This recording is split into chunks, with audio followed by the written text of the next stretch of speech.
Mister, dopo il turno di riposo era importante riprendere con una marcia rilevante, 3 punti che sono nati con un primo tempo che vi ha visto abbastanza protagonisti, nel senso che avevate una buona verve offensiva.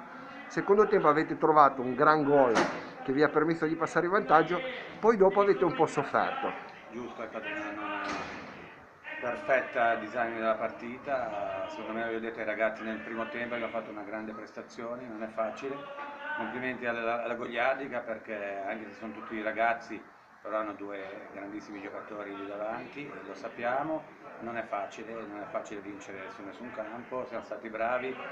Penso che la vittoria sia giusta per quello che abbiamo fatto nel primo tempo. È vero che ci siamo un pochettino abbassati verso la fine, ma essere bravi a amministrare e portare a casa i 3 punti è fondamentale in un campionato difficile come questo. Perfetto, grazie mister, Grazie a gentilissimo. lei.